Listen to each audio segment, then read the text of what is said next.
Today, we're really getting into something pretty universal, I think. That whole first day experience, new job, maybe a new class, basically any new situation. High stakes, right? Right. Lots of nerves. Definitely high stakes. And often a lot of anxiety mixed with excitement. We're looking closely today at a really interesting analysis.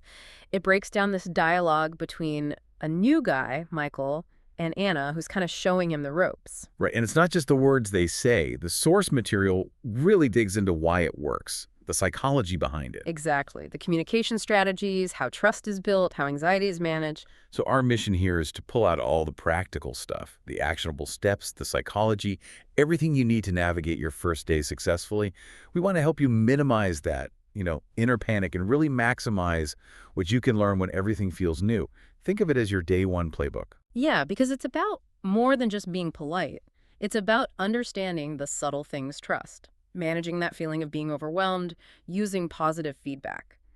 So let's jump in right where Michael arrives, and Anna starts the conversation. Okay, so right off the bat, that first exchange really highlights the core idea from our analysis. Those initial moments, they're not about tasks or login details yet. They're fundamentally about feeling okay, about building trust. Absolutely. Michael gets asked how he's doing, and his answer is, well, it's refreshingly honest. He says, I'm good, thanks. A little nervous, but excited. That specific phrase, nervous but excited, that captures it perfectly, doesn't it? It's the universal feeling when you start something new. It really is. You want the good outcome, but you're also, worried about the unknown steps to get there, like starting a new hobby or, first day of school all over again. And it points to that huge pressure we put on ourselves, right? Wanting to look competent when, well, you just don't know anything yet in that specific place. And this is where Anna's response is just textbook perfect in terms of managing that feeling. She doesn't just say welcome. She validates the feeling. She says, that's normal. Don't worry. It's easy here. That's normal. That must feel like such a relief to hear. It's huge. It immediately lowers the threat level, dials back that cortisol spike we get with new things. It basically says your feeling is okay. Everyone feels this. Okay, I get the that's normal part. But what about the it's easy here? I mean, what if the job isn't easy? Is she setting him up for a shock? That's a fair question. But the analysis suggests the focus there isn't on the job's difficulty itself. It's about the process of starting. She means the environment is supportive, getting set up is manageable, asking questions is fine. It's psychological anchoring. So she's not saying advanced quantum physics is easy. She's saying finding your desk, turning on the computer, that part is easy, we'll help you. Exactly. It removes that self-imposed pressure to be brilliant immediately. It tackles that imposter syndrome feeling head on. Right, frees up mental space. If you're less stressed emotionally, you can actually focus on the practical stuff coming next. It reminds me of that story in the discussion about someone forgetting their own name on the first day because they were so stressed, the brain just shuts down. That's a perfect example of what happens. High stress, perceived threat, am I going to mess up? And boom, your higher brain functions like memory just go offline. Someone like Anna, offering that kindness straight away, it's like hitting a release valve. It signals safety. Which brings us nicely to the next point. The power of having that designated welcoming person, that someone like Anna. Yeah, the guide's role is critical. It's not just administrative, like here's your badge. It's about establishing psychological safety from minute one.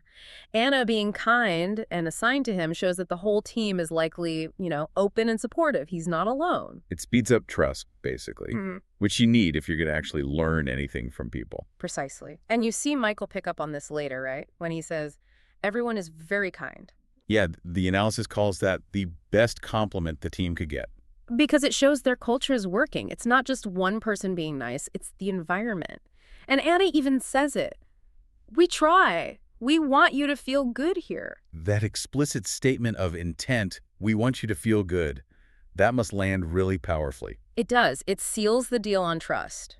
It shows they're invested in him feeling comfortable, not just getting him productive ASAP. It's the difference between just tolerating new hires and actively wanting them to succeed and, well, be happy there. And Michael's response, thank you for your help. He feels grateful. His anxiety's managed. He feels validated. Now he's actually ready to learn the practical stuff. Okay, the emotional groundwork is laid. So with that emotional safety net in place, the conversation shifts very smoothly into practical action. Right, and the key insight here seems to be, when someone's brain is already buzzing with nerves, keep the communication super concrete.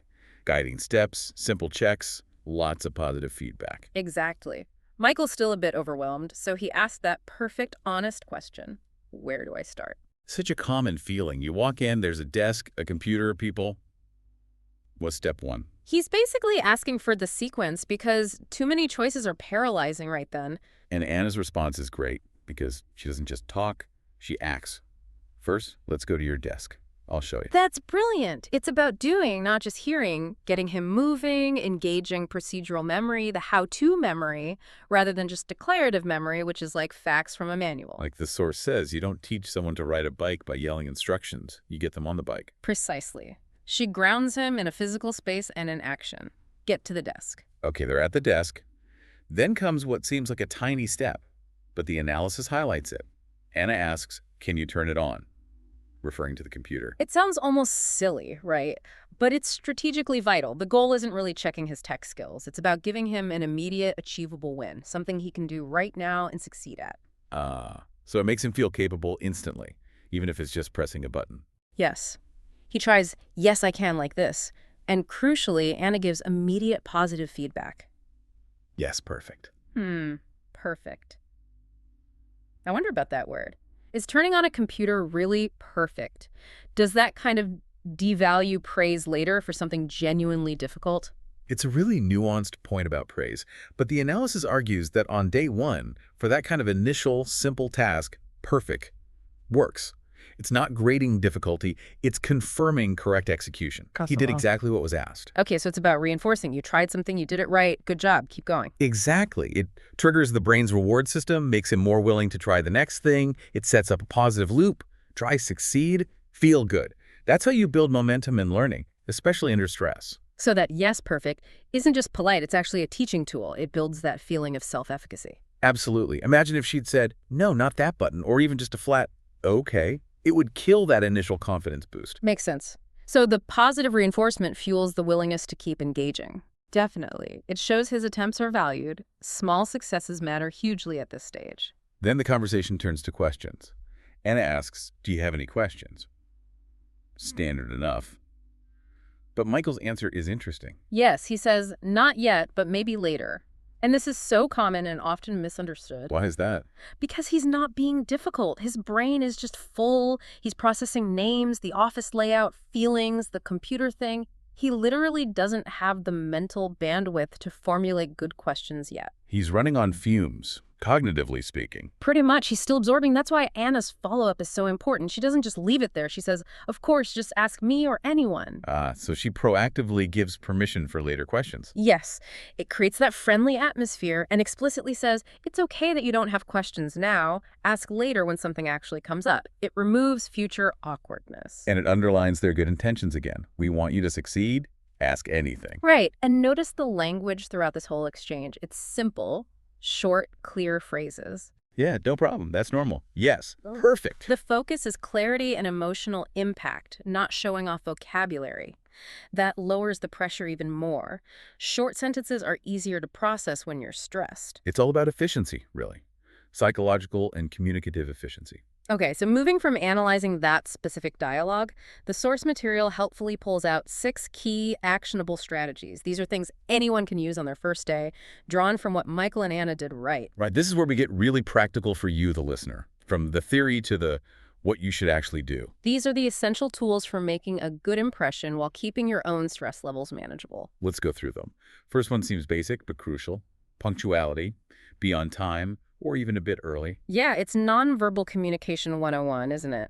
Being early says, I'm ready, I'm keen, I respect your time, before you even open your mouth. Plus, those few extra minutes let you catch your breath, settle yourself, maybe observe the place a bit. It helps you start calm. Good point. Okay, tip 2, listening. Listen carefully. Sounds obvious, but But it means active listening. People are throwing names, processes, maybe office inside jokes at you all at once. The strategy here is, if you're unsure, don't just nod. Use simple clarification phrases. like what? Things like, sorry, could you say that again? Or just to make sure I understand, you want me to do X first. It shows you're engaged, not that you're clueless. Okay. Tip 3 is about attitude. Be friendly and smile. The analysis says a smile can open many doors. It's about approachability. A smile lowers defenses. If you look friendly, people are more likely to offer help or share those little bits of info you need. If you look stressed or closed off, they might just leave you alone, which isn't helpful on day one. It invites kindness back. Makes sense. Tip 4 is one we've really hit on already. Inquiry. Ask questions. This is the big one. Get over the fear of looking silly. It's always better to ask than to guess wrong and make a mistake. Repeat after me. No question is a silly question on day one. They expect you to ask. Not asking can actually seem like you're not interested, or, worse, that you think you know it all. Like Michael asking, where do I start? Perfect example. Exactly. Tip 5 is about your mindset. Growth mindset. Be open to learning. Meaning, accept that you won't know everything. That's normal. The goal is to learn, not to be perfect instantly. See mistakes as chances to learn, not as failures. If you try to hide that you don't understand something, you just slow down your own progress. Okay, and the last one, tip 6, feels very practical. Preparation. Bring a small notebook and pen. Oh, this is so underrated. Your brain is overloaded on day one. You can't possibly remember every name, login, instruction. The notebook is your backup brain. Write stuff down. And it looks good too, right? Shows you're organized, taking it seriously. Definitely. It signals respect for the information being given. You value it enough to write it down. So those 6 tips are the core toolkit. But the source also had those 2 stories, those anecdotes, that really drive home tip 4, asking questions, especially about jargon. Yeah, the stories are great because they show how even simple-sounding workplace language can be a total barrier if you're new. It's about overcoming that shyness. Let's talk about the first one the employee told to face the shelves in a shop. Right.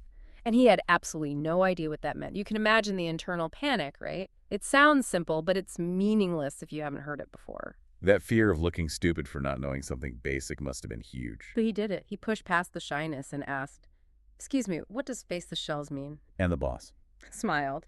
Explained it simply meant pulling products forward to look neat. No big deal. Simple task. But the jargon was a wall. Really shows how critical it is to just ask about those industry terms. And importantly, the outcome wasn't negative. Asking led to a simple explanation, not ridicule. It reinforces that the risk of asking is usually much lower than the risk of guessing wrong. Okay, and the second story, the waitress and the decaf coffee. Similar theme, different setting. She's new, nervous, excited. Customer asks for decaf coffee. And she doesn't know the word decaf. Oh dear. Total communication breakdown potential. She tries to kind of bluff, oh, we have coffee, hoping for clarification, but inside she's lost. Decaf equals no caffeine, blank. But the customer helped out. Yes, the customer was kind, didn't get annoyed, just clarified simply, no caffeine, please, and boom, the waitress learns the word in context. So the lesson from both is That people, colleagues, bosses, even customers are generally understanding when you're new.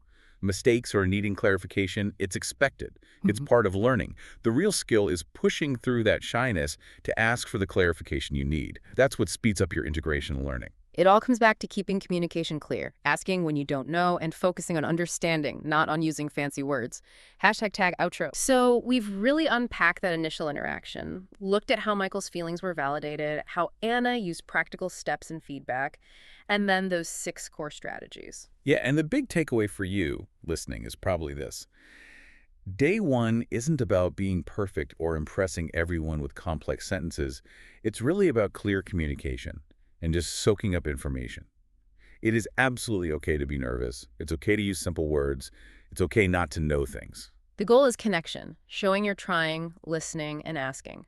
Michael started nervous, remember, but he followed these steps, acknowledged his feelings, asked questions, tried the simple task, listened, and he ended up feeling comfortable, feeling grateful. That journey from anxiety to feeling okay, feeling grounded, that's achievable for anyone. Definitely. And remember Anna's explicit goal?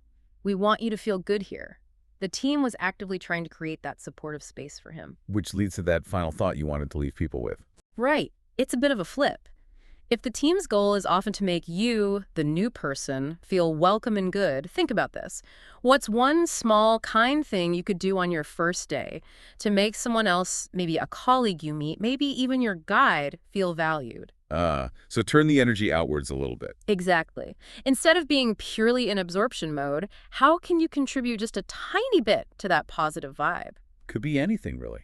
A genuine smile back, a specific thank you for a piece of help, maybe asking someone a simple, friendly question about their day. Precisely. That small shift can actually boost your own confidence and sense of belonging, paradoxically. It reinforces that you're part of the team now, contributing, not just receiving. Because feeling confident isn't just about what you get, it's also about the positive cycle. You start by giving a little back. Go in, be open, be kind, ask questions, and remember, everyone's been the new person at some point. That's a fantastic final piece of advice. Thanks for this deep dive today. Hopefully everyone listening feels a bit more equipped to master their next first day.